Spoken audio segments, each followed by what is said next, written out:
Баршаңызға сәлем, менің есімім Жанар. Бауырдан әртүрлі тағамдар дайындауға болады. Оның ішінде ең керемет дәмді тағамның бірі ол әсіп. Мен бүгін өзімнің ерекше рецептімен бөліскім келеді. Видеоны соңына дейін көрулеріңізді сұраймын. Керегі бауыр, пияз, қайнаған күріш, құйрық май, еттен жасалған фарш және сарымсақ, қызыл бұрыш, қара бұрыш, тұз қажет. Бауырды жуып тазалап алып, блендердан өткізіп, осылай фаршымызды жасаймыз. Енді онан кейін пиязымызды блендердан өткізіп, осы бауырдан жасалған фаршымыздың бетіне осылай саламыз. Алдын ала құйрық майымызды турап, бәрін дайындап қоямыз. Дайын тұрған құйрық майымызды алып, осы фаршымыздың бетіне саламыз. Бауырдан жасалған фарш. Онан кейін еттен жасалған фаршты саламыз. Онан кейін қайнаған күрішімізді саламыз. Дәміне, татымына қарай тұз саламыз. Сарымсақты ұмытпаймыз. Қызыл бұрыш себеміз. Онан кейін қара бұрышымызды себеміз. Осылайша бәрін араластырамыз.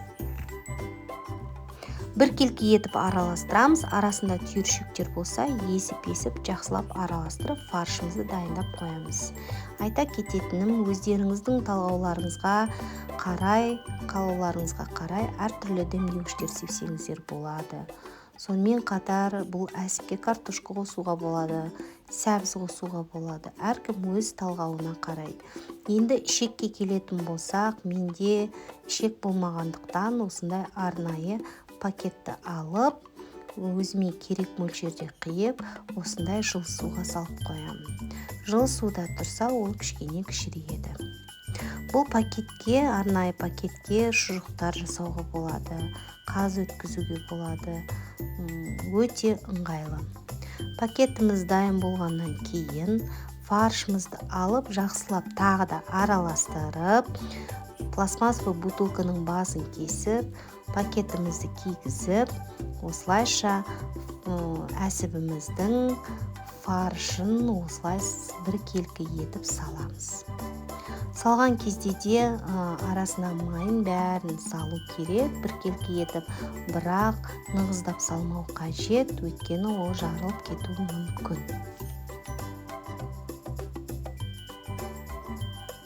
Міне осылайша бәрін салып болғаннан кейін екі жағын жіппенен байлаймыз.